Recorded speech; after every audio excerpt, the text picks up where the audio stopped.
Hello. In this video, we are going to do the full hunting route in the case of an ideal game, right? Ideal conditions.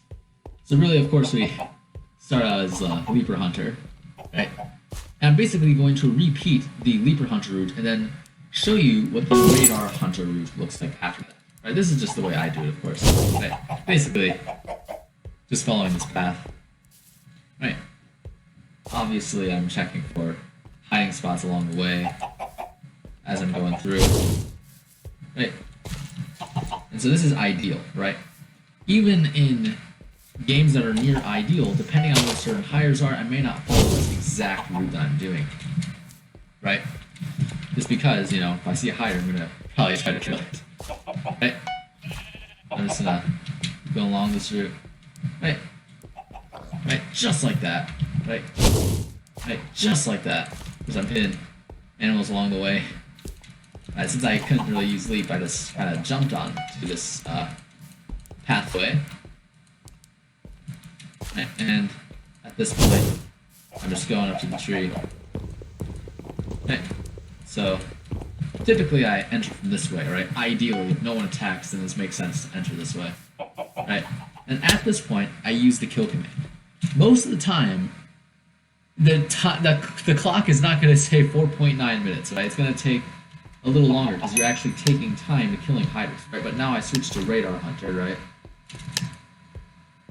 And then this is the route that I like to use, right? What I actually like to do is I like to go along the center of the map first, right? Because, well, you get the most radius when going along the center of the map, and you get to see every single location to see if there's a fake hider or not. Like, you get a good overview of where everything is, besides the left side of the map, which, again, is the least common spot to find hiders. So it theoretically makes sense, right? Again, under ideal conditions, right? And at this point, once I reach that, I just head towards the right side of the map. You might be thinking, why would we head towards the right side of the map? Why would that make sense? We just went there. Because the right side of the map is so highly concentrated that there's a good chance that you miss someone, right? It happens every game. Even pro hunters will miss someone, right? And so really, that's what we do. Well, that's not what everyone does, but it's what I do. And it tends to actually work most of the time. I tend to forget somebody. Right, but even in pro hunter games, like if I'm not the only pro hunter there, I'm not calling myself a pro hunter, by the way. Obviously, what is that? Right? This is just the route I like to use. Right? And so basically, I just go through this again. But you'll literally find people that you miss. It does happen. Right? So then, I head along this the central right strip. Right? I head along here.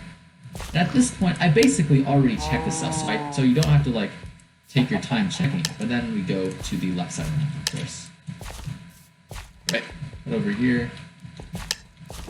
Right, you can go in this area. It'll catch everything that's over here, so you don't have to worry about it.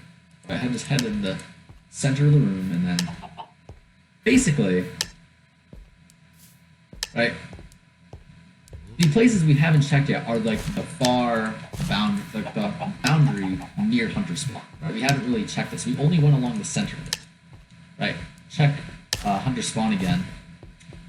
Then see we're getting near 2 minutes. Right, go along here. It's really uncommon to find hiders over here. Near radar. Right, we didn't head along here, right? Right, where else didn't we go? We didn't go in here. Right, we didn't go in here, so we gotta go in here. Usually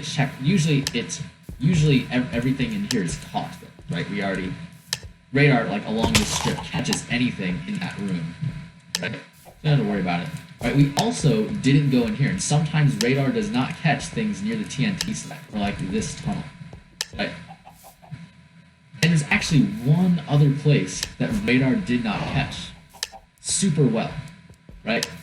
And that is over here, right? It didn't really catch this area that well, but it's pretty uncommon to find hiders over here anyway. And you can easily see it, right? You can obviously easily see potential hiding spots when you're going along the center map, so it's really not that bad.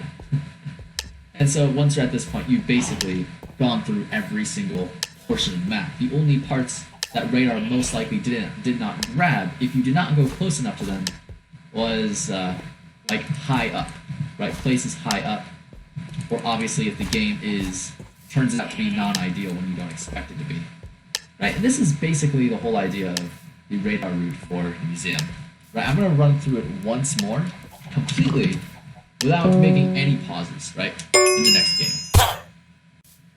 All right, so now we're doing the full route without me making any pauses. So really, just Leaper Hunter. Obviously, I'm just looking for hiders, right? It's always important to go through the same thing again, so it's super clear how the route goes. Okay. So this is ideal, but in most cases I'll probably, if I see a hider, which most of the time I do, right?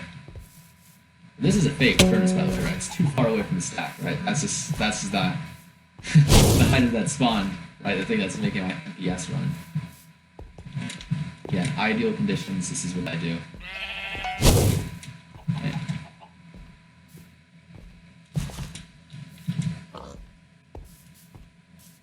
Okay.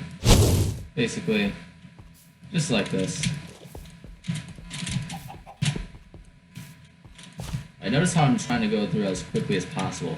This helps when you're playing against more pro hiders, if you're able to do it really quickly. But it takes experience, as I've kind of noticed. So at this point, now we go Radar Hunter. Right? We just basically go along the center. Like we go like literally dead center, so we can observe as much as we can. Right? Dead center. Right? It'll cover the greatest radius with Radar Hunter if you do that. Right? And so we just go along this strip, and then we head towards the right side of the map. Again, the reason why is because we tend to miss them, right? Right? Nobody's perfect. Right, we head along. I head along this way. Doesn't really matter how you do it. Obviously, it doesn't. So now we're just going up here. Now, if you don't radar the tree correctly, you might miss something up on the tree. Like if you decide to not take it super seriously, you can sometimes miss them on the tree. But it's not really that big of a deal. Right, and then we just basically go along this path. Right. And at this point, right, we've almost covered everything on the right side of the map, right? I just like to go along the right strip, as you can see. I'm sort of trying to take the route as quickly as I possibly can, right? It's always best to try as quickly as you can. Right, and then we head to the left side of the map, right? Oh, and that's where you mess up if you're chasing after a pro hider. So now we just head in this direction. Basically, if you like do this, you want to be careful because you might not catch something that's like over here. Like if there's a hider right here, radar will not catch them. If you decide, you know what, whatever, I'm just gonna head in this direction. Radar will not catch them, I don't think, because radar's radius isn't really that big. So I know I said I wasn't making any pauses, but you don't want to radar like this. Like you want to go into the room a little bit, unless obviously the game is coming near an end and you, for some reason, ran out of time, right? And that's what you want to do under ideal conditions, right? Right. So then at this point, right, you just head along the boundary of near hunter spawn, right? Just like that. So this. And at this point, sometimes a hider will come back under spawn for some reason. Right, let me just go in here now. I'll tell you, I've gotten to this point and we missed a hider, right? So you do sometimes miss them, even in the beginning of the route, or literally, usually it's because the game was non-ideal to an extent, right? Hiders moved around, right? And that's usually the cause of that, right? And so at this point, we're back to here, right? There's one more spot we didn't really get to, right, for the most part. That is this area. And basically just head along here. And yeah, once you're through that, you basically have covered everything. Right, now, for the sign, basically, I think when you're right here, it covers everything on the sign. So really, it covers everything on the side. And so this is really the whole idea of how to, basically the ideal hunting route for the museum, right? And so all these previous videos we talked about all the different hiding spots, right? And it's all been about ideal conditions, right? Non-ideal is a little bit more complicated, right? Not super complicated, right? It is manageable, of course, but obviously. But this is really how it works in an ideal setting, right? And so this is pretty much it for the hunting route for this video.